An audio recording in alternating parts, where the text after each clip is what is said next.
All right, race for the status quo. 1920 to 1928. Basically, World War I is over. Most of the people returning home just want things to get back to normal. Now, during the war, because of rationing and everything like that, a lot of money had been saved, which kept wealth alive. And now we have marketers that know that on a national level, they can now try to separate us from our money. And we become a consumption culture.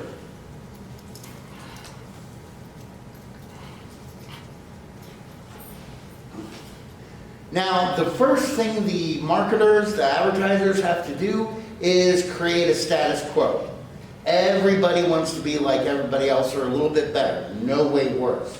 This first comes through in Gerard Lambert when he wrote advertising for Listerine mouthwash.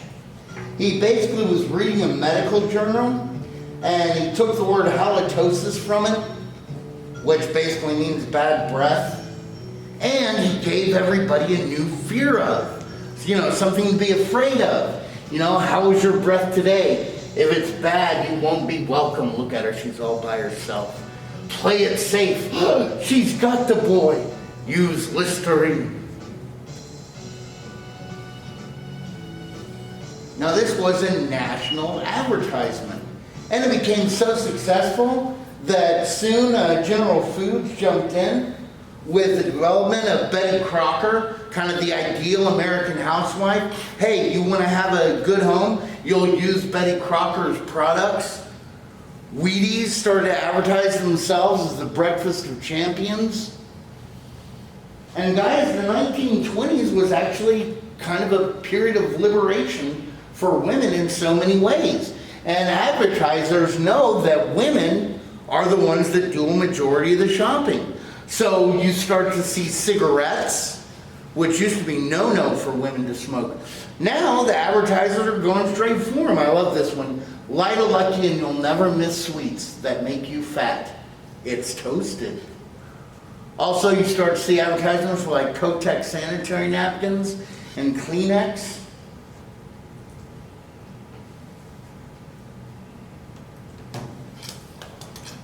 Everybody got it? Now, because we have this incredible growth of manufacturing, we're going to have tons of stuff to advertise. I mean, we've got electric washing machines, radios, refrigerators, phonographs, and not just one company is making them, but all these companies. So they're going to try and tell you, hey, this is why you want my product. This is what makes it more you than the other ones.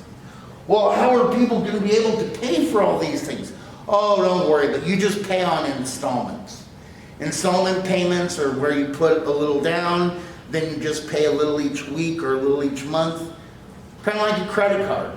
And guys, when you go off to college, your first week at the college you go to, all these people are going to be out there trying to get you to sign up for their credit cards. Giving you like a free water bottle or a keychain. I don't know what they'll do. But a lot of people, all of a sudden you got a card that lets you have up to $3,000 worth of stuff.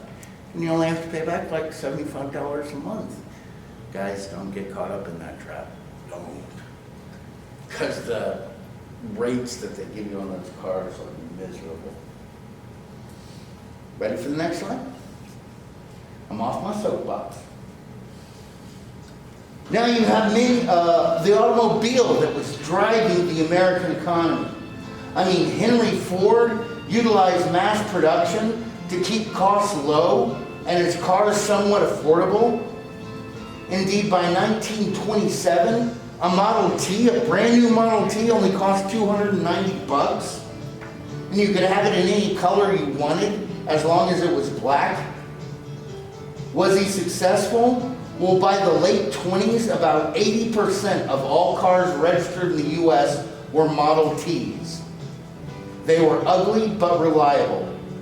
Kind of like the Volkswagen Beetle. Indeed, it was the Model T that inspired Adolf Hitler to make an affordable car for the common everyday German. Why is that?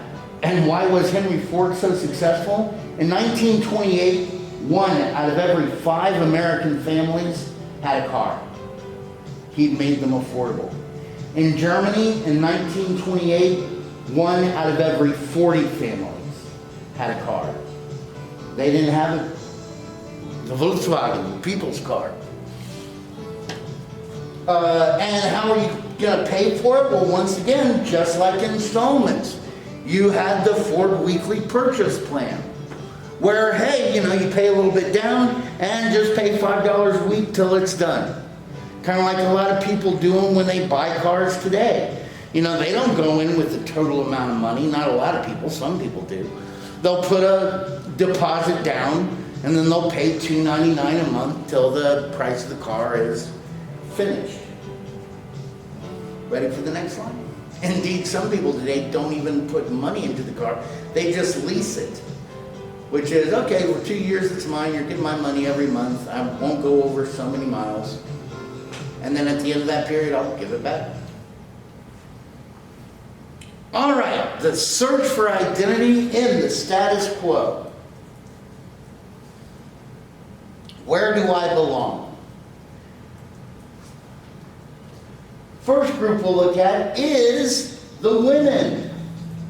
Feminists. Now, basically, guys, women during the 20s were fighting for the freedom to live their lives as they wanted. One of the biggest fights for them during this time was contraceptives. They wanted women to know about birth control. Why? Because they were so against abortion. And the government, however, made it illegal to advertise about birth control devices. But because there was a lowering birth rate, that kind of showed that women, even though you weren't supposed to know about them, were using them regardless. And remember, in June of 1919, the 19th Amendment was passed that basically gave women all over America the right to vote. 60 years after they gave black men the right to vote, women of any color finally got the right to vote. Now, they had been allowed to vote in some of the states and territories, but now it's national. And in 1936, the federal law restricting advertising about birth control devices was done away with.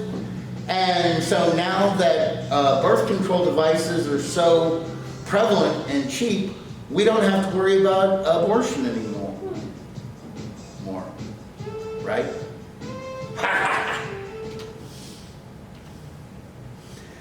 The Harlem Renaissance. Now, Harlem was a section of New York City that had originally been started by Italian and Jews around 1900.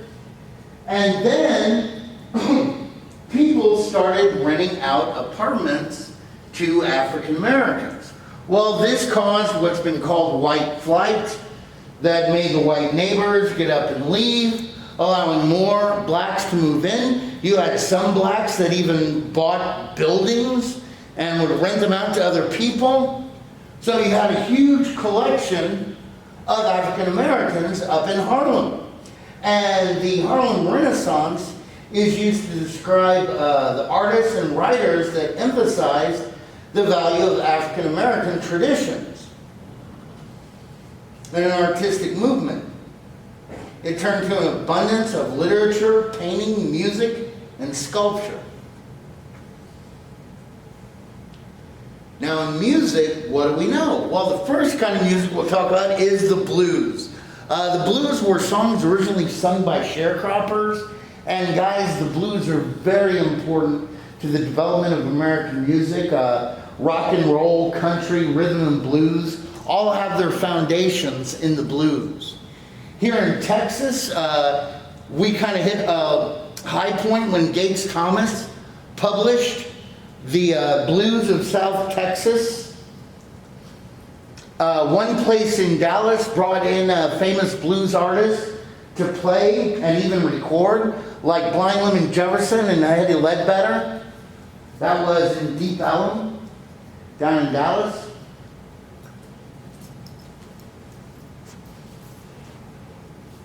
You got it? Now, an even further refinement of the blues is the only world recognized American form of music that's totally America. It's jazz. Basically, big names in this were like Louis Armstrong, who played the trumpet, Bessie Smith. Jazz was so popular that whites would go from Manhattan down into the black areas to hear the musicians play. This was called slumming. And then the most popular jazz club in New York, where Duke Ellington led his big band. His full name was Edward Kennedy Duke Ellington, but everybody knows him as Duke Ellington. It was the Cotton Club. Very popular. And it was also owned by a gang of the Irish mob. Ready for the next one?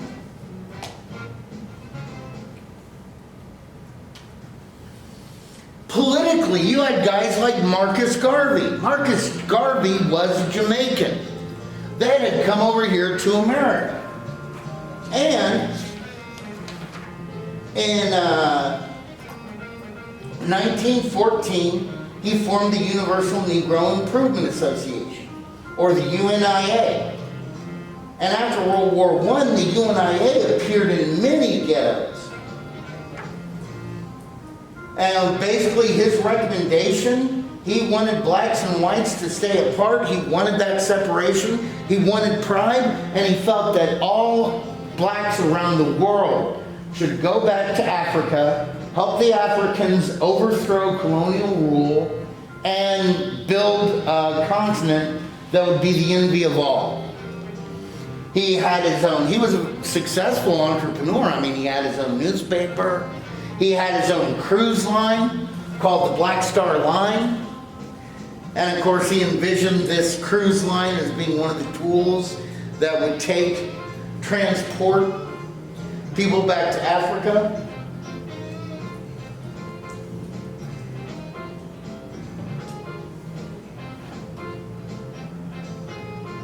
You ready? Of course, we also still have W.B. Du Bois that's around, who totally believed in the pride and separatism that Garvey spoke of.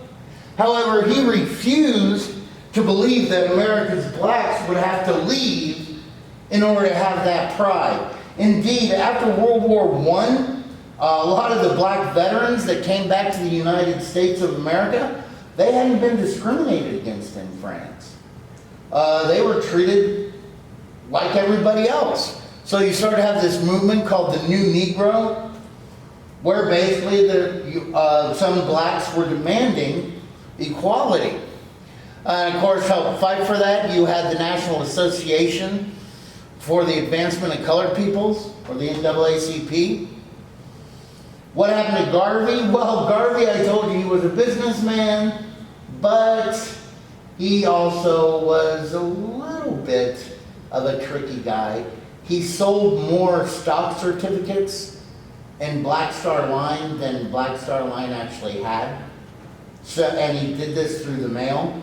So the feds convicted him of mail fraud in 1923. He's sent to prison for 3 years.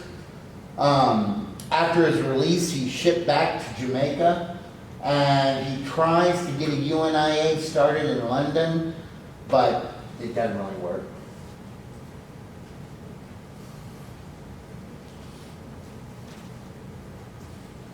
You ready?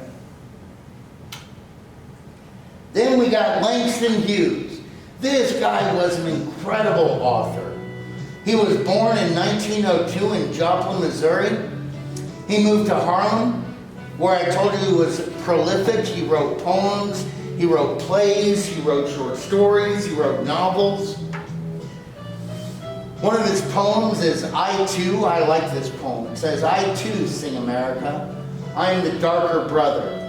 They send me to eat in the kitchen when company comes, but I laugh and eat well and grow strong. Tomorrow I'll sit at the table when company comes. Nobody will dare say to me, eat in the kitchen then.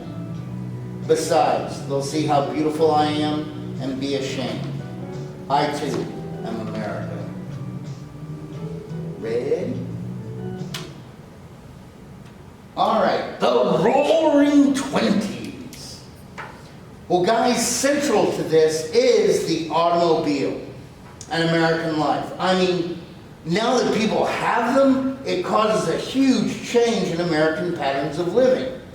By 1927, Ford had produced more than 15 million Model Ts, dominating the market by producing the largest possible number of cars at the lowest possible price.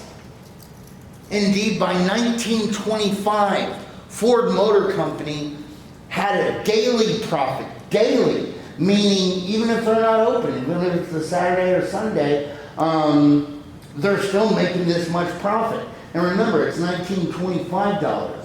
They're making,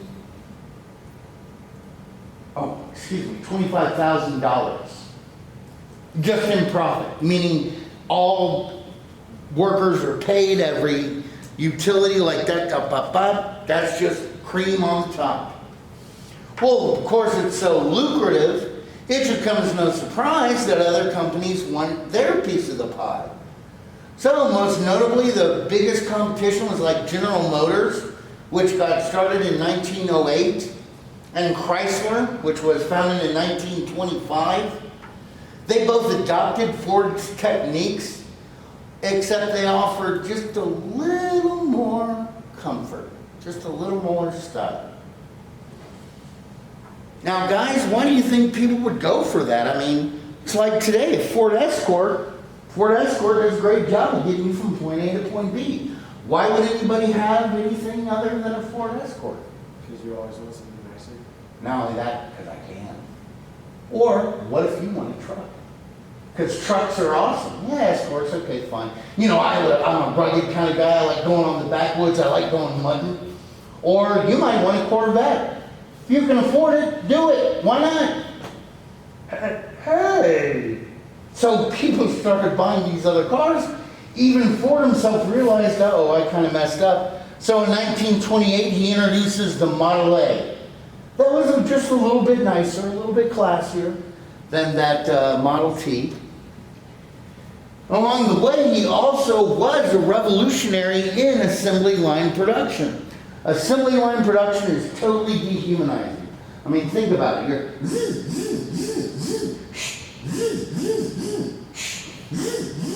you know, it's like a Slurpee machine, except he pays them incredibly well. Why do you think he did that? You get produced more.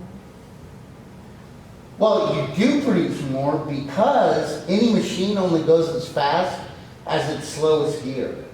And if that guy who's doing that simple job gets up and quits, you have to bring in somebody new, retrain them. It takes time, which slows down the whole process, which means you produce less cars, which means you sell less cars, which means you make less money.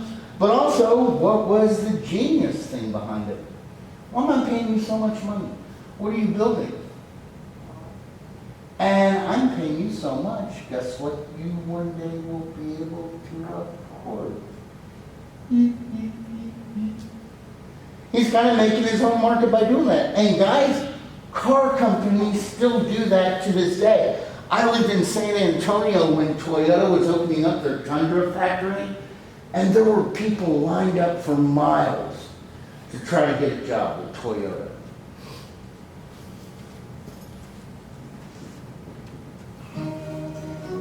Now, once again, cars more and more come to kind of symbolize America. I mean, not only do they symbolize the acquisition of goods, freedom, and progress, but also technology. Indeed, one salesman said, "When I sold a car, I sold it with the honest conviction that I was doing the buyer a favor and helping him to take his place in a big forward movement." And by 1927, 2/3 of all cars were sold on credit. Competition pushed new models every year, enticing owners to trade in their cars to keep up with the latest fashions. And I mean, maybe some of you guys have been with your grandfathers, and your grandfathers can tell within a year or two difference, oh yeah, that's a 57, that's a 68, blah, blah, blah. And they're like, well, and then on one car, he's like, well, I don't know, that could be that's either a 52 or a 53. I can't see the tail lights. So, but it's one of those years. You know, these little changes. Well, if you're the big three, you're making the money where you can afford to change your prices and everything like that. If you're the little car maker, you can't keep up with that. So you have dozens of small automakers close when they can't compete with the low prices and yearly models offered by the big three. Indeed, by 1929, Chrysler, Ford, and GM are making 83% of all cars manufactured in the US. Now, of course, cars cause incredible changes to the way people are living. Out in rural areas, out in the farmland, you have farmers that are saying, you know what, instead of putting indoor plumbing in my house, I'm going to go ahead and buy a car. Why? Because cars totally do away with the isolation of farm life. You can take a trip to the city, you can go see your neighbor, you can rush your goods to market quicker than ever before, and also if your farm is failing, you can pack everything up and move into the city. Meanwhile, in the urban areas, guys, in the 1920s, the census showed that for the first time, more Americans lived in cities than lived in the countryside. So you have people that they used to have to depend on streetcars, you know, electric streetcars, and live along the lines that the streetcars service. Well, now, if you have a car, you can go out and live wherever you want to. And you had tons of people doing this. From 1923 to 1928, there was 883,000 homes built each year out in these new suburbs. And as you can guess, streetcar use plummeted, especially after 1923. The first traffic light was installed in Detroit in 1920. And by 1926, in rush hour, in lower Manhattan, the cars crept along at 3 miles an hour, slower than a person could walk. Ready for the next slide? Well, then we got A.P. Gianni, basically the son of Italian immigrants, who lived in the Italian section of San Francisco. And it used to be that if you wanted to do banking, you'd have to go to the banking district of the town, which usually wasn't downtown. And usually these banks only dealt with people that had a lot of money. And A.P. Gianni did almost the exact opposite. He started the Bank of Italy in 1904 in that Italian neighborhood. And it was for the common man. You didn't have to have a lot of money. You could start an account with very little money. And you could take out even a little loan to do investments on and everything like that. And this became so popular that soon there are branches all throughout California. Then he starts going to other places.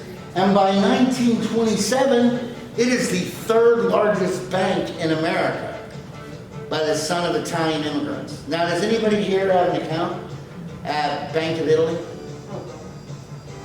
You sure? Forgot to tell you, changed its name. I've got an account there. Ready for the next one? Okay. Getting rich quick. Money for nothing. That's what some people love, especially during this time. And a certain way to riches was through stock speculation. Now, what's stock speculation? Buying a stock and selling it when the price goes up. I mean, you had periodicals that were devoted with articles instructing people how they could go and make the fast money. And if I was a real smart guy, I'd go to my broker and say I had $100 and RCA stock was at $100. I went to you, I could buy one $100 stock and I would own all of it. Then you'd inform me, you'd say, well, Andy, you know you can buy it on margin. And I'd say, what? And she'd say, yeah, margin. All you have to do is put down 10% of the stock's value. So that $100, you really only have to give me $10. And you'll owe me 90, but the price will go up. You'll sell the stock and you can pay me back to 90 and you make a profit. Well, because I'm not stupid, instead of just buying one stock, what do? I buy 10. The only deal is that now, instead of owing her $90, how much do I owe her? $900. And if the stock price goes up, money, I got the money. But if it goes down to like $75, I still owe her $90 a share, or $900. So, but if it's working and you had easy money policies by the Federal Reserve, low interest rates, you had holding companies where basically you buy, kind of like a mutual fund, you buy into that or invest money into it. They take your money and buy a whole diverse section of stocks, and they give you basically an interest out of the dividends they made on those stocks.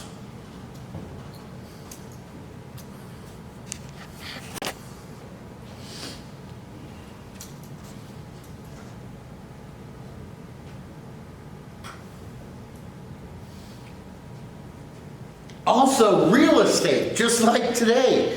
People that like to go and flip properties. Well, the deal here was Florida. Migrants from America were flooding into Florida. And so people were buying up the real estate like mad. Totally sight unseen. There were rumors going around that land in Florida had increased 1,500% in just 10 years. Made a lot of people, ooh, easy money. Well, that worked until 1926. That whole immigration thing kind of slowed down. And the nail in the coffin came in September 1926 when a hurricane hit Miami. And basically, people stopped moving there, real estate values sank, and a lot of people by 1927 were totally wiped out. Ready for the next slide?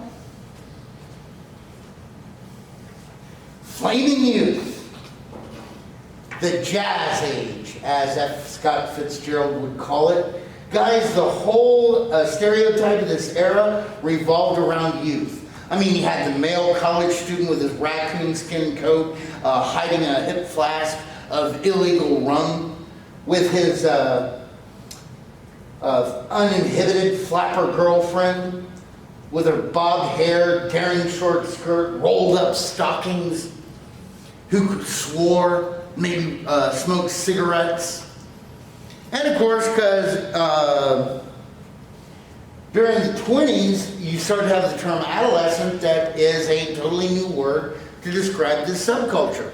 Now wait a minute, how can these kids have such affluence? Well, the prosperity that their parents had during the 1920s, a lot of it was spent on the kids. I mean, they sent these kids off to college in larger numbers than ever before. The biggest increase per percentage was actually in women. And it should come as no surprise that, now there's automobiles, unchaperoned dates are okay. It should come as no surprise that sexual activity before marriage increased. And boom.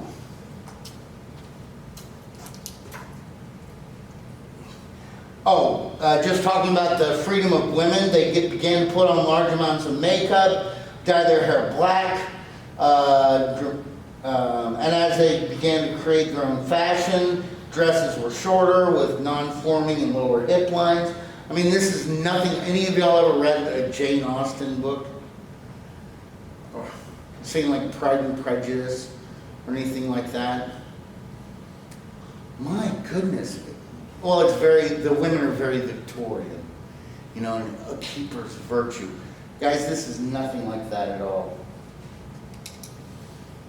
Well, as we have, a lot of people moving about, you have a homogenized culture that searches for heroes. As more and more people are moving into urban areas, combined with the new technologies of radio and film, it began to homogenize the culture, which means to make it increasingly uniform by breaking down the cultural differences based on religion or ethnicity. Now, the two mass media devices that are going to be used to do this are the radio and movies. Indeed, the first broadcast radio station appeared in 1921, and within 6 years there's more than 681 of them. And by 1930, 40% of all homes have radios. And by the mid-20s, almost every city had at least one movie theater. And because of this, movie attendance grows rapidly. I mean, there was a weekly attendance of 40 million in 1922. That's up to 80 million by 1929. Indeed, 2/3 of all Americans went to the cinema every week. So you had people listening to the same radio shows that were the same everywhere. And both radio and movies continued to create the status quo, but they also created and publicized new fashion trends and new heroes to emulate. And guys, that's kind of like, just like what TV does today. How many of y'all watched Fresh Prince of Bel-Air growing up? Are you familiar at all with the story? Same thing as Cosby. Basically, Uncle Phil, was that his name? Yes. Millionaire! Millionaire! Look inside his house, he doesn't look like a millionaire. Looks middle class. You and me. He doesn't dress like a millionaire. He dresses middle class. You and me. The problems that the kids face, it's not millionaire problems, it's middle class problems. You and me. And they teach us how to solve it. And by what we see in the house, like, hey, oh, look at the jeans he's wearing, those shoes are cool. Man, I gotta get me some of those. They publicize new trends. You look around and see, oh, they've got at least 3 TVs. We need at least 3 TVs too. Why? Because we're middle class and they're middle class.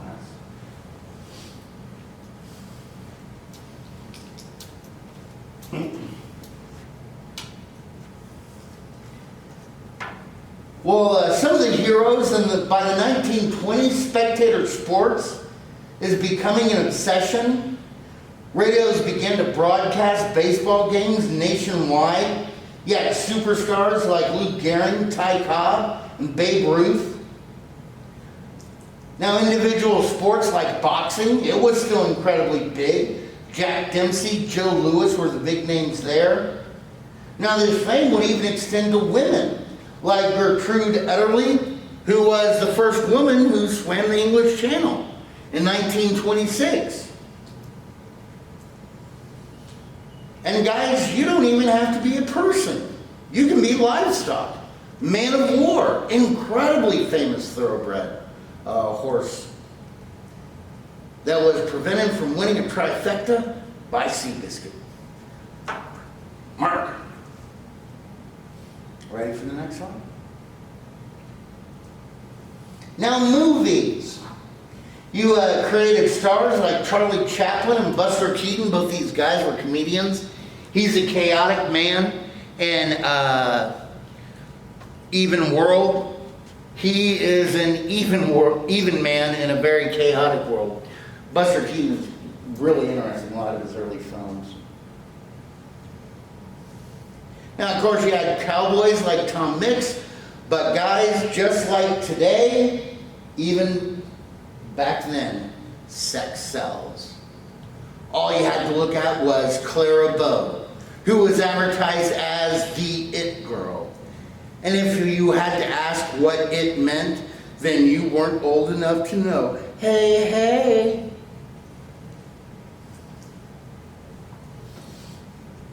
Ready for the next slide? But the greatest hero of all of the 1920s was Charles Lindbergh. Basically, in 1927, he decided to take up a prize that had been offered by a New York hotel owner, Raynor D. The prize was $25,000, a lot of money. But the deal was, he had to fly from New York City to Paris, a distance of 3,500 miles. Before this, the longest flight had been from New York to San Diego, which was 2,500 miles. Oh, and by the way, Charles Lindbergh set that record. And other people in planes had flown off. There had been about 7 people or 7 teams that had tried to collect this prize. You know, they built these huge planes and they have to have like a navigator and a radio operator and all this stuff. And all that does is add weight. And weight is deadly in the air when you're trying to make a distance. So what Charles Lindbergh did was he specially designed his own plane that he called the Spirit of St. Louis. Why do you call it that? Well, most of the people that invested in him were from St. Louis. And basically, in this plane, everything except for the engine and the little pilot's compartment was gas storage. He didn't even have a front windshield. He had to look through a periscope. Why? Because he needed all the gas. More than 3,000 pounds of gas was on that plane. And so early in the morning, he takes off from New York. He doesn't have a radio. That's extra weight. Nobody knows what the hay happened to him for 33 and a half hours. And then he comes down and he lands in a field near Paris to crowds that are going crazy. And this is where we get the Lindbergh paradox. Because he's such an individual and he did this huge action, everybody wants to be just like him. What's the paradox there? If you're a copy of him, then you're not really an individual. You're not yourself. Kind of like, guys, and I thought this was over. And I saw it a year ago out in North Carolina when I went to see my son. And hopefully it will be gone from your colleges when you're there. It was there when I was going to graduate school. How many of y'all have seen the movie The Matrix? I haven't seen it, but I know like. You know what Reeves looks like and everything like that. When I saw this out in North Carolina, I was like, I cannot believe this. There's like always going to be 1 or 2 guys that dress up like, oh, what's his name? Like Nemo. What's his name? Reeves' character. Nemo? Oh, no, not Nemo. What's his name? I can think of Trinity, who's the girl. Anyway, so they got all black, sunglasses, big boots on. Neo. Is that his name? Sounds right. Now, alienated intellectuals. Many expatriates had left the U.S. during this period, confronted by what they called the intellectual shallowness and dull materialism of America. These included poets like Gertrude Stein, there she is with her lesbian lover, Alice B. Toklas, who had basically a literary salon in Paris that expatriates would go to. Ernest Hemingway hung out there a lot, got good information. You also had an African-American dancer, Josephine Baker, that received acclaim in the clubs in Paris. And her most famous dance was the banana dance, where basically she emerged from a peeling banana. And I think I deserve some kind of prize by getting a picture of her where she's not half naked, because it's Paris, and in Paris all the dancers in the shows are usually topless. Right? Now, other artists stayed here in America. You had like Sinclair Lewis, who wrote of the narrow-minded shallowness of small-town America in his famous book, Main Street. Or F. Scott Fitzgerald, who once again called this period the Jazz Age. Most of his works were incredibly personal. based on like some experiences that he had had. His most famous book was The Great Gatsby, that pointed to the dark and hedonistic side of America during this era. While Ernest Hemingway wrote of the brutality of man and nature, you had critic Joseph Wood Crutch in 1929 who said, "Ours is a lost cause, and that modern society was so decadent it could not rejuvenate itself and could only wait to be overthrown by barbarians, as Rome had been in its day." Now, is everybody doing good? No. Farmers are really hurting.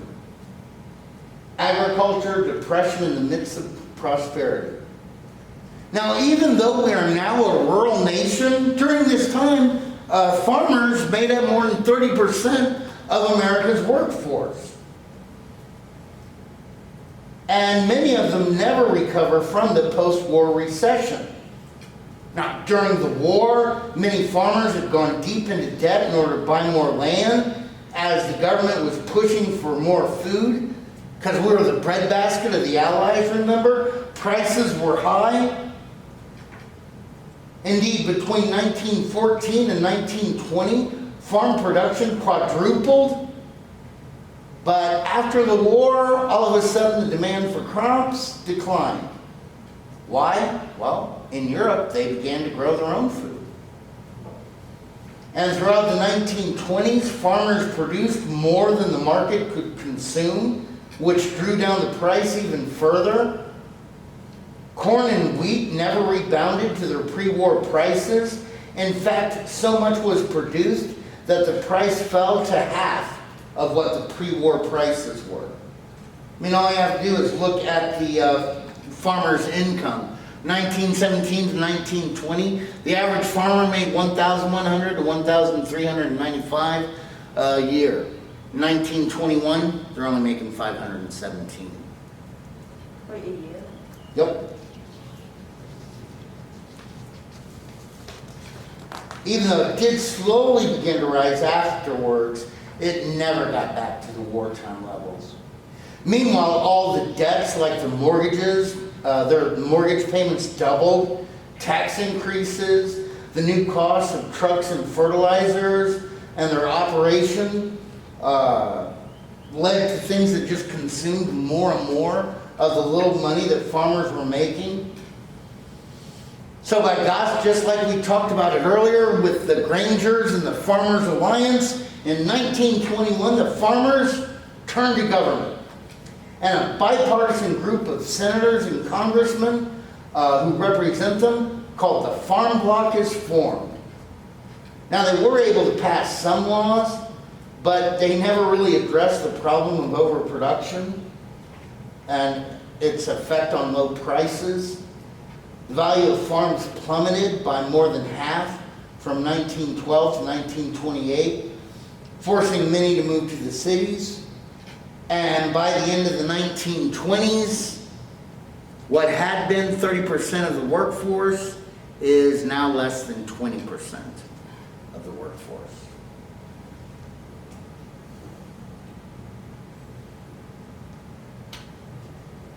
Well, the search to strengthen the old status quo.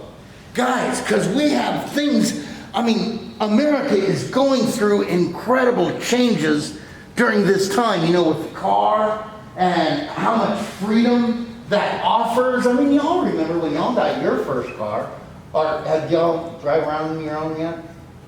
Okay, well, you remember? Wow. Heck, you know, it was an even more radical day, even though we may not remember it like that now, was the first day you got a bike. When you got a bike, you could go anywhere. At least for a little bit. But guys, it's in volatile change. We have people that are making tons of money on the stock market, losing tons of money on the stock market, making tons of money, losing money. We have farmers that can't seem to dig their way out, that are heading to the cities. I mean, everything is just in so much tumult. You have a lot of people saying, hey, we need to calm things down. The first thing, this is kind of the last grasp of the Progressive Party, was prohibition. This issue epitomized the culture war that was transpiring.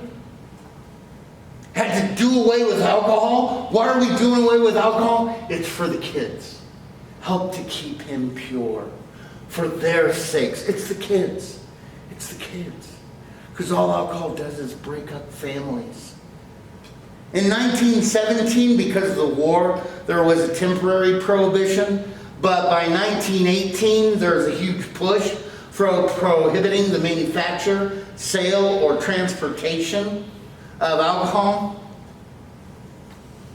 In 1919, it's made a constitutional amendment, and for a constitutional amendment to pass, it has to get 3/4 of the nation of the states to support it.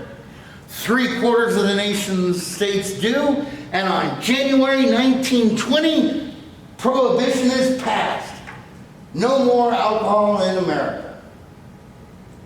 Well, the reality of the situation was many Americans simply don't pay attention to the law. It grew less popular the longer it lasted. By 1926, only 19% of Americans supported the law. Prohibition, while it did reduce drinking somewhat, it was never really well enforced. Like in 1923, federal agents visited major cities to see how long it took to get an illegal glass of hooch or alcohol. If you went to New York, it took you 3 minutes and 10 seconds. If you went to Detroit, it took you 3 minutes. If you went to New Orleans, it took you 35 seconds. You ready?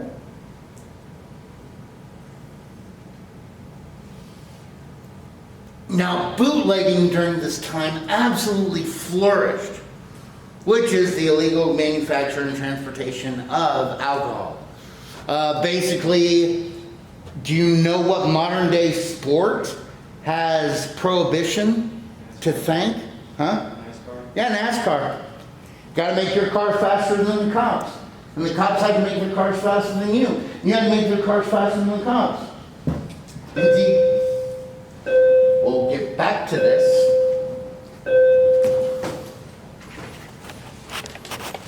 Okay. Prohibition. We may have discussed over this last time. Basically, it's the 18th Amendment. Remember, we had 2 big amendments passed during this decade. The 18th Amendment, which is prohibition, and the 19th Amendment, which gave women the right to vote.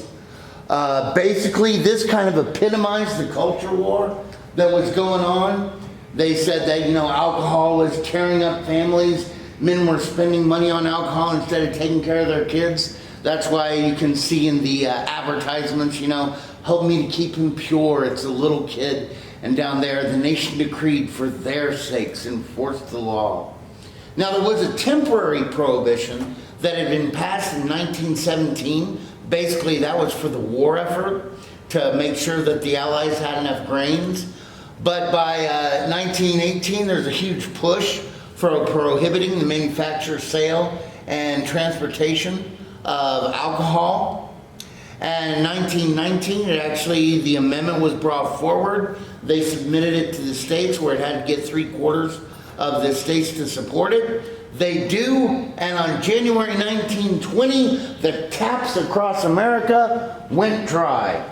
And basically, prohibition grew less popular the longer it lasted.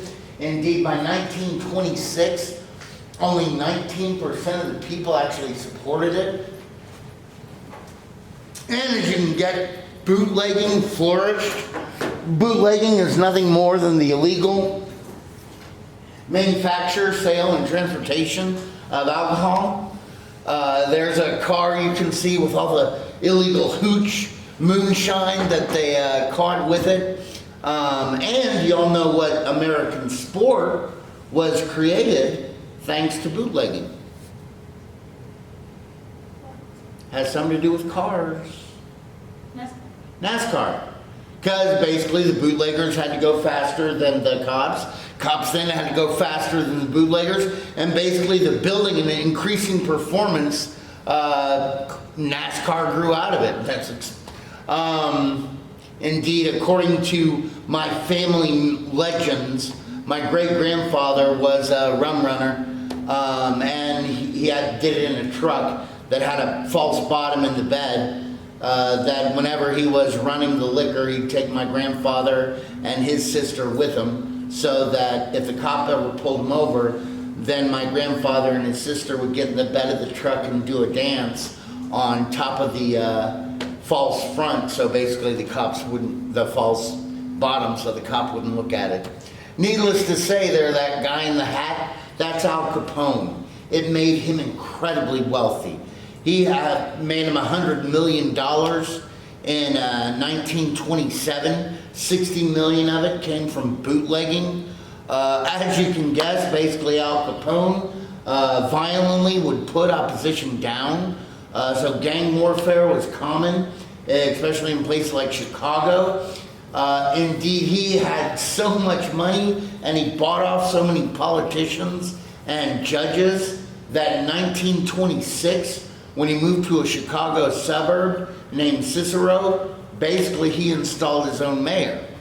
Well, of course, the government didn't like this. He was flagrantly breaking the law. There's a picture of Elliot Ness. He worked for the Treasury Department, and they were going to put down Al Capone, Elliot Ness and his untouchables.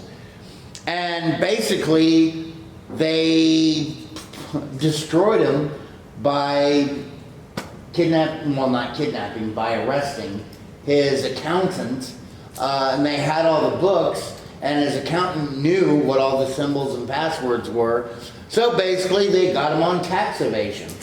And for that, he was actually arrested. He was sent to jail. Now, Al Capone actually had a son who was deaf.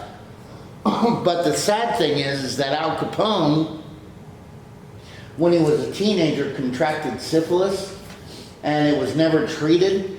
So his brain just slowly rotted away. And after they released him from prison, this guy that used to be this huge, big gang lord guy, basically would spend his days fishing out of his swimming pool.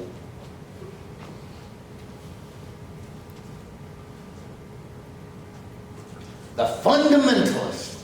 The fundamentalists, basically, their big battle was with evolution. They saw evolution as against God himself. And so basically, fundamentalists believed that every word of the Bible was true. Indeed, William Jennings Bryan, you may remember him, he was the presidential candidate for the Progressives in the 1896 election, as well as the Democrats. He was the guy that The Lion and the Wizard of Oz was based on. He said it's better to know the Rock of Ages than to know the ages of the rocks. Well, this whole thing comes to a head at something called the Scopes Monkey Trial. What brought about the Scopes Monkey Trial? Well, in March of 1925, basically Tennessee made it illegal to teach anything but creationism. And so John T. Scopes, a high school teacher, said, well, I'm going to at least introduce it so the kids know something about it. Well, he's fired for that because he said he was going to teach evolution. Well, the Tennessee ACLU comes in. They fight for Scopes. Their attorney is Clarence Darrow, an incredibly brilliant attorney, very important to the field of law. There's a whole movie about this called Inherit the Wind. At the end of the case, basically Darrow called William Jennings Bryan, the other guy's attorney, up to the stand to be a biblical authority, to which one reporter wrote that Darrow never spared him. It was masterful, but it was pitiful. Bryan died a few days after the trial. I had my mask off and I didn't even know it. You know how we progressed with the math? Anyway. Sorry about that. Brian withered women. It was masterful, but it was pitiful. Brian, he dies a few days after the trial, but his side won. Scopes was found guilty, and this law where you could only teach creationism actually lasted in Tennessee until 1968.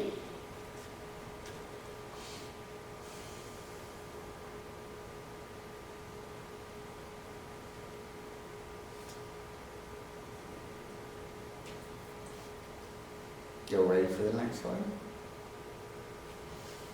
Nativism and immigrant restriction.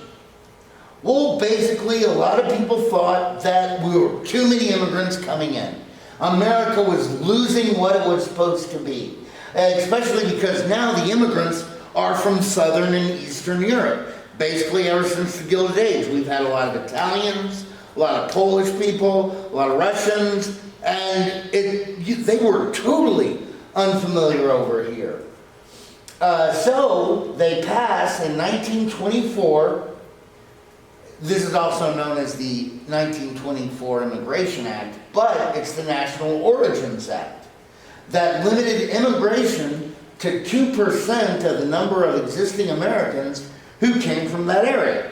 So that's how we're going to solve it, because let's say we had 200 people, families who were descendants of English people, well, then we'll allow 2% of them will allow 4 people from England to come in. If they're from Germany, we have 100, so we'll allow 2 of them to come in. But if they're Italian, there's only 50 of those guys, so we're only going to let 1 in. Now about Asians, when I said it excluded Asians, I don't mean that meant, hey, as many Asians as want to can come on in. That means Asians don't even bother.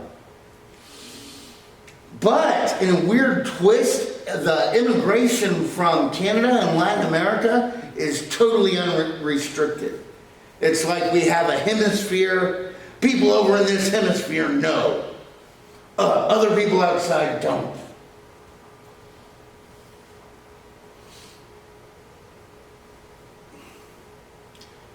Oh, and by the way, don't just think this was like, oh, this was a whites only thing. Because also Jews, a lot of people that were Hasidic Jews were coming in from like Poland. That was a brand new orthodoxy that really freaked out a lot of the Jews that were living over here in America at the time. The Renaissance of the Klan. Well, basically, we've got good old Colonel William Joseph Simmons. He was the son of a poor country doctor out in Alabama. He wasn't able to get into medical school. He failed out of seminary, but he found that he always had success in leadership in fraternal organizations. You know, that's an organization would be a group like, you know, the Elks or something like that. So what he does, in 1915, he goes and he gets together some of the old things that the original Klan that had been formed under Nathan Bedford Forrest and had basically been had successfully been fought against by Ulysses S. Grant when he was president. But he took some of their old ideas, kind of expanded on them, wrote his own manual for the Klan, called it the Koran. And from 1915 to 1925, the Klan met to a receptive anti-immigrant fever. I mean, Jews and Catholics were the big target of this new Klan. And they were helped out tremendously by a movie. What? Yeah, a movie. Birth of a Nation.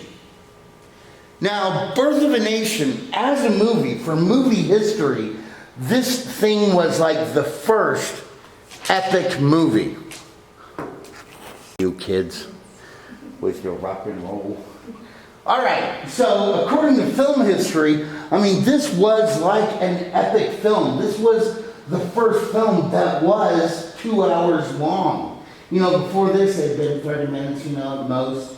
You know, and it was based on a book called The Klansman that kind of built up this whole notion of a heroic Klan, about how the Ku Klux Klan saved the South from the North during Reconstruction. Here you can see the Klan in their flowing white robes. Guys, the Klan was not wearing flowing white robes during the Civil War. I mean, after the Civil War, they had pillowcases on their heads, okay? But, oh, and this was the first movie ever shown in the White House. It was shown to Woodrow Wilson, who said that this film was like a thunderclap and that it portrayed Reconstruction exactly the way it was. And he said it should be seen in high schools across the USA. Now, as you can guess, in a lot of cities, including Dallas, blacks protested against theaters that showed this film. Because basically the Klan was fighting back against the blacks and the Republicans who were creating all this mischief. But it got a lot of people to believe that, hey, the Klan were these protectors of virtues. Indeed, in 1915, Leo Frank, a Jew from New York, he was put in prison for raping a Gentile woman. Well, anyway, he was abducted from his cell and hung. And, they try to blame Simmons and the Klan, but he says, hey, I have nothing to do with it. And, the way he founded the Klan was he basically lit a burning cross on top of Stone Mountain. Then y'all ever seen Stone Mountain? It's outside of Atlanta, Georgia. Basically, it was done by the same guy that did Mount Rushmore, except this is like a bas relief of like Confederate heroes like Robert E. Lee, Jeff Davis, the Confederate president, and others, Jeb Stuart. Anyway, so Simmons in 1920 goes to the advertising agency of Tyler and Clark, or of Elizabeth Tyler and Edward Clark. And they turned the Klan into a national phenomenon.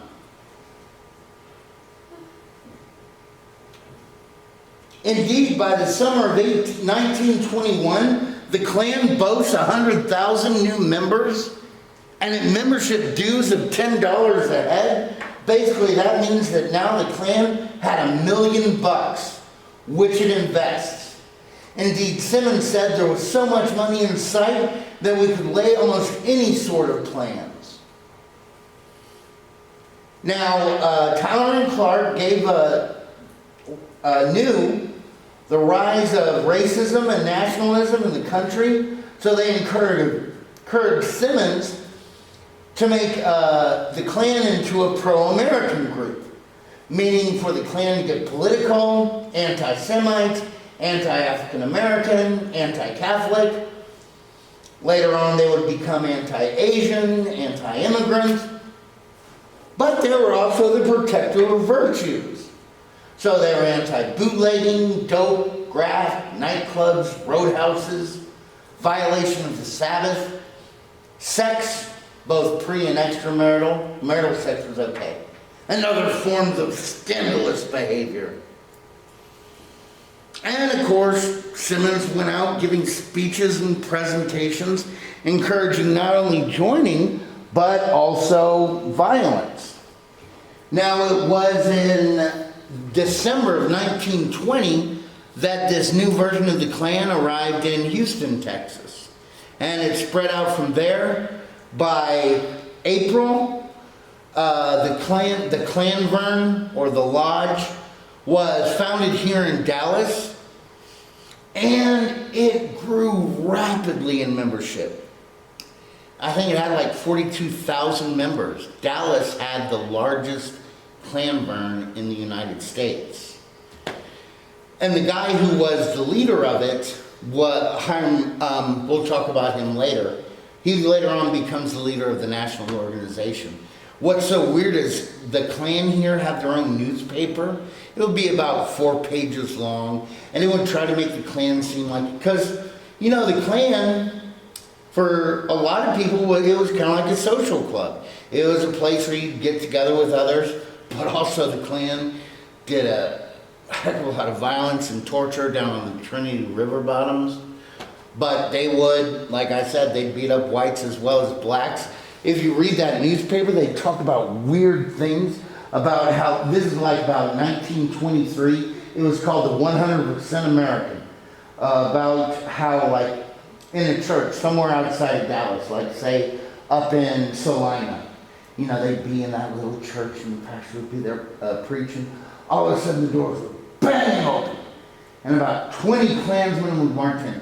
They'd all, you know, stand by the pews going up to the front. And then the leader of the Klan group would come in and he'd march down the middle and he'd hand over an envelope to the pastor. And the pastor would open it up and it would say in there, "From your grateful Klan." And it would be like $20, which was a lot of money back in 1920, you know, 21, 23. And what's even weirder is one of the churches they did this to was a black church. That basically the pastor was really for segregation, apparently, because the Klan did that, gave that pastor $20, supposedly. Anywho, well, as they're getting big and as they're encouraging violence, the New York World cataloged 152 Klan attacks, including 4 murders, 41 floggings, 27 tar and featherings.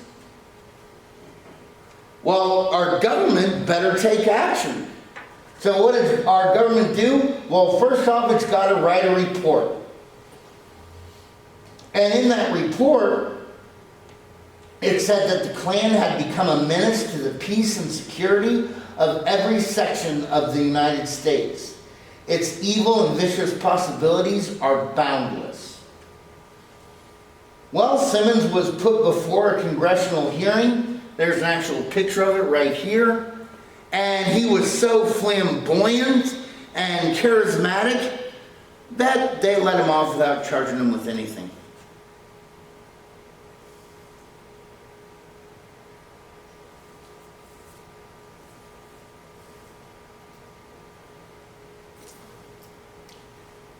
And what's the result of Congress letting him off?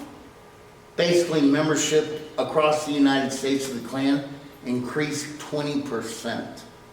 Simmons said, "Congress gave us the best advertising we ever got. Congress made us." And then at Thanksgiving in 1922, at the National Convocation, that's nothing but a fun word for convention.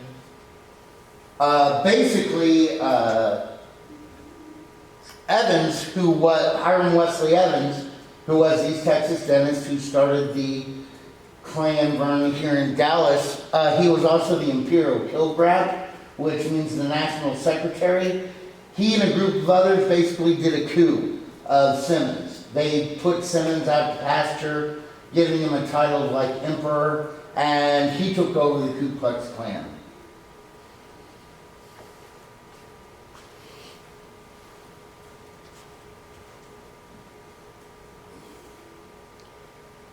You ready?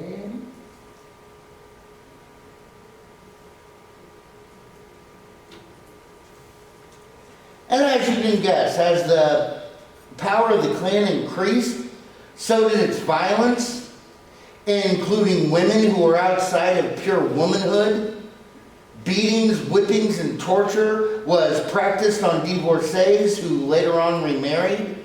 If you were a girl caught riding in an automobile with a young man, and even women accused of immorality and failure to go to church. But I mean, in its heyday, it was incredibly popular. Like here at the Texas State Fair, there was a Klan Day in 1924, I think, where Klan members from Oklahoma, Louisiana, Arkansas, all were invited. They had a huge initiation ceremony where I think they got more than 10,000 new members.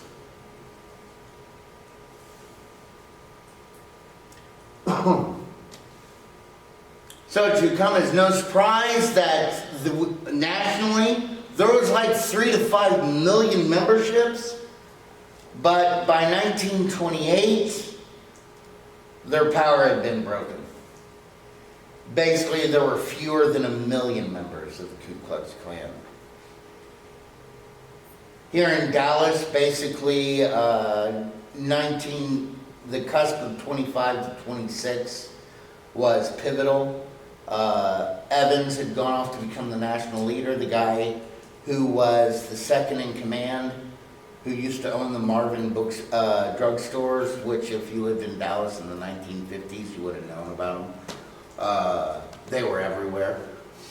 But he was unable to keep control. Meanwhile, nationally, one of the guys that was so popular, they thought he was going to run for president. Well, he turned out to be an utter hypocrite. He bought what used to be a sorority across from Ball State up in Indiana. Basically, there were orgies and everything there. And then he had this secretary who was just average looking. I mean, she wasn't ugly, she wasn't beautiful, but you know, she was average. Well, he really wanted to sleep with her.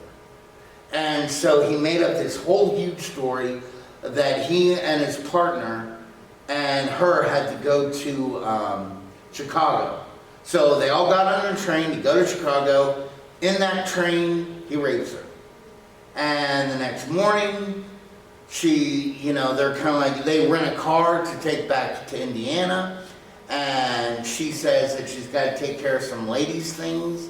And so they drop her off at a bookstore. They kind of watch her and she's buying stuff. Well, she buys like lye and other stuff that's poisons, that's going to kill her in like 4 hours. And the guys don't know. And she goes into the bathroom, and in the bathroom she takes the poison and gets into the car. They're driving back, putting back to Indianapolis. And she had to be in grueling pain. And basically she waits until it's too late for the guys to do anything about it. And she tells them, oh, by the way, guys, I took poison and I got about an hour to live. And so they try to rush her to a doctor. They can't make it in time. She's dead. And then they have to explain how she died and everything like that. And anyway, whole thing gets exposed. So like I said, by 28, there's fewer than 1 million members. Old political allies of the Klan move away, especially as they kind of start making alliances with the Nazis. The night rides that they did drew outcries in the South. And by 1944, the IRS filed a $685,000 lien for back taxes against them. In response to that, they have to sell most of their holdings. And there's not really a resurgence of the Klan until the 50s, about a decade later, after the case of Brown versus the Topeka Board of Education, which basically desegregated schools.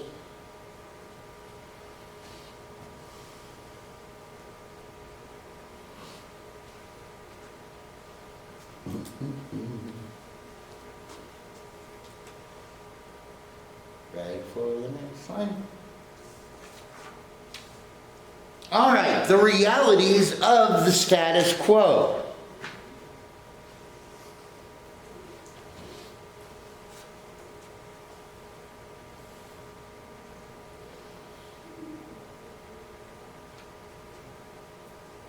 Race relations, north, south, and west. Guys, discrimination against Jews, violence against Italians, and the Klan's appeal to white Protestants clearly pointed to the significance of ethnicity during this time. So let's take a look at some of the groups and see how they handled the difficulties placed before them. First group, of course, African Americans.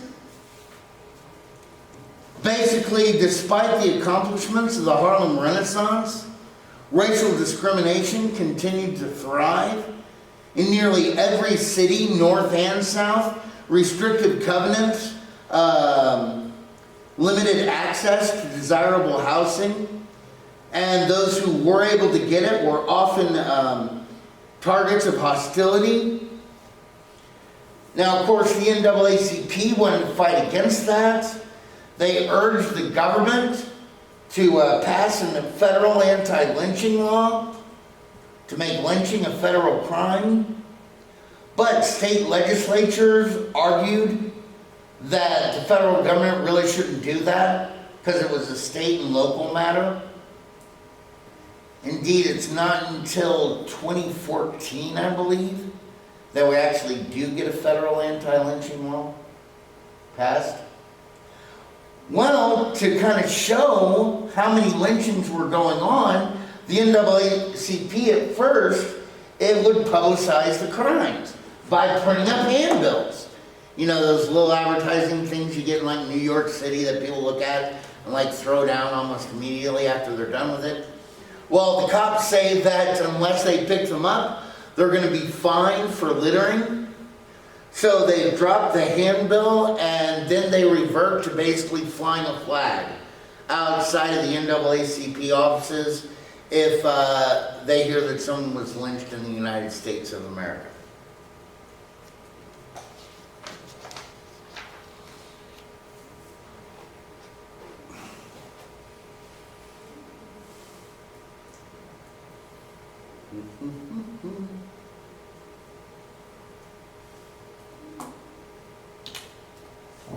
For Asian Americans, well, guys, as you can guess, California led the nation in discrimination. Of course, California had the most Asians living there because they'd been brought over to help build the railroads. And then in the 1920s, the Supreme Court ruled that only black and white people could become naturalized citizens. Asians couldn't.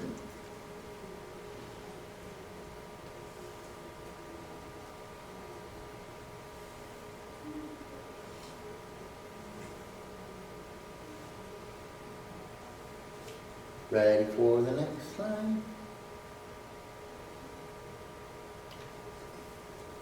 For Mexican Americans, well, guys, basically in 1917, a revolution started in Mexico. So Mexico is torn up by civil war and strife, causing a lot of Mexicans to leave, to move north into the United States, moving into places like Southern California and Texas. And this movement happened at the exact same time that whites were also moving to those areas.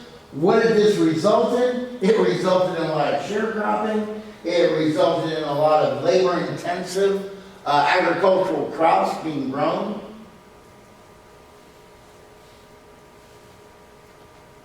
One Tejano by the name of John Solis, who was a lawyer, so he was a professional. He and some other professionals get together and try to start a group to fight against discrimination. And by 1929, this group is formed in Corpus Christi, known as LULAC, or the League of United Latin American Citizens. And anybody could join, as long as you were a boy. By 1933, they let women join.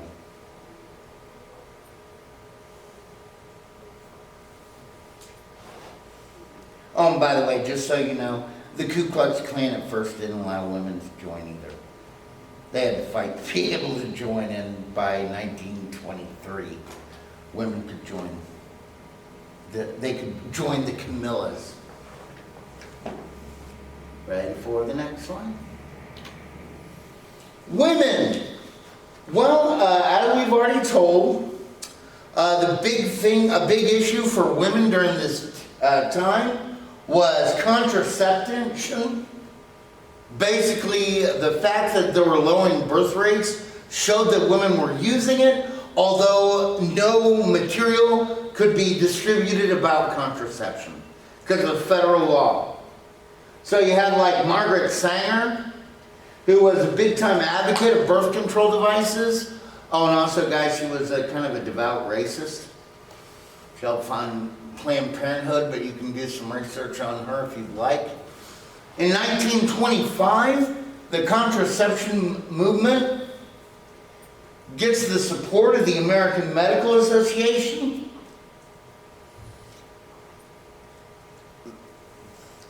The Rockefeller Foundation starts to put money into it. And by 1936, that federal law is undone. And basically, information can be distributed about contraceptives. Now, also during this time, there's a plethora of labor-saving devices for the homestead, like electric washers, vacuums, etc., shortening the time that it took to take care of the house, which is a good thing because 1 out of every 4 women was in the workforce.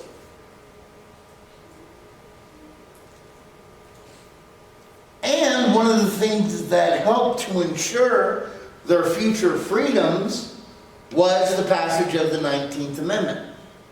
Even though it was a grueling state-to-state battle where a lot of states fought hard against women getting the right to vote, once they do get the right to vote, both political parties seek out their membership.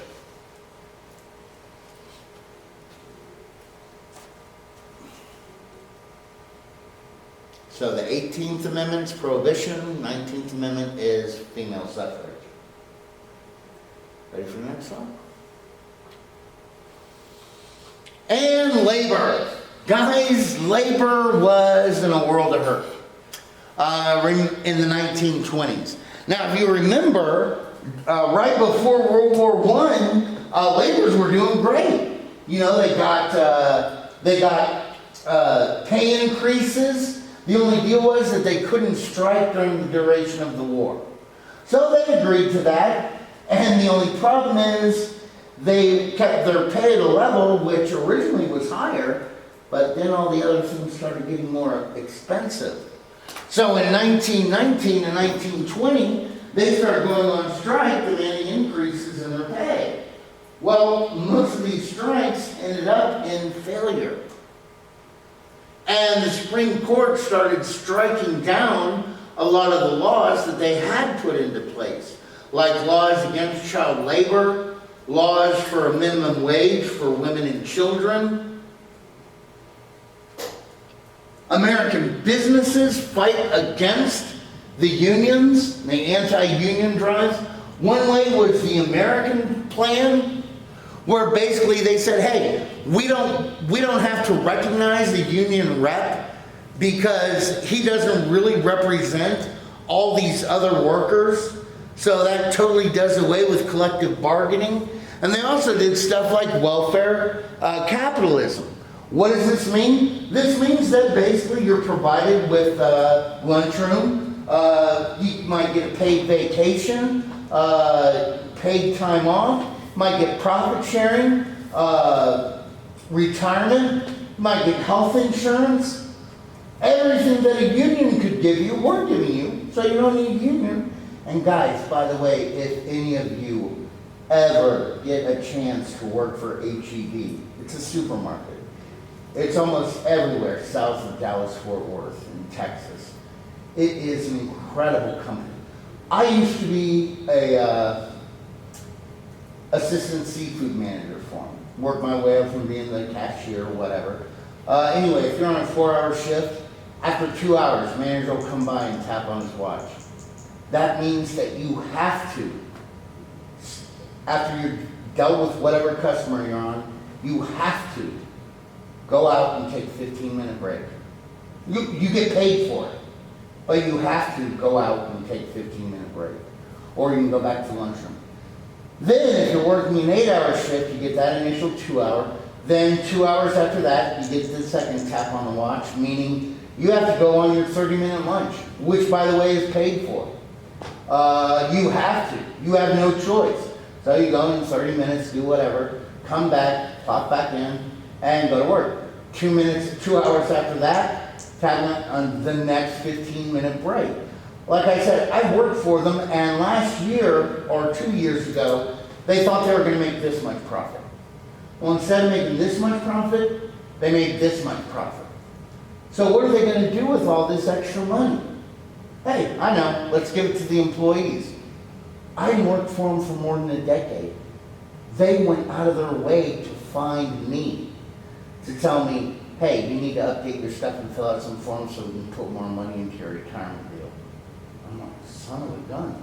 And remember, like all the storms and everything we had a little bit ago, you know, like power outages? Well, they had an HEB that was down in, I think it was near Buda. It was one of their superstores, which would be like a Walmart. Anyway, the power went out.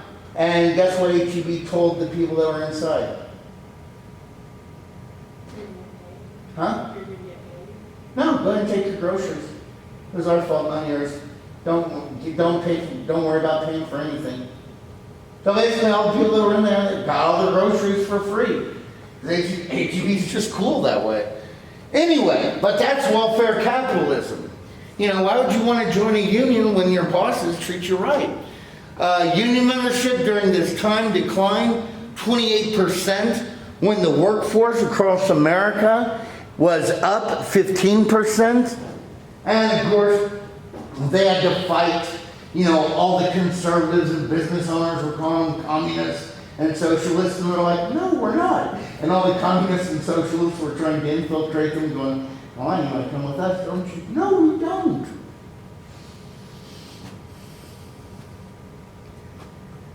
Thus endeth the lesson.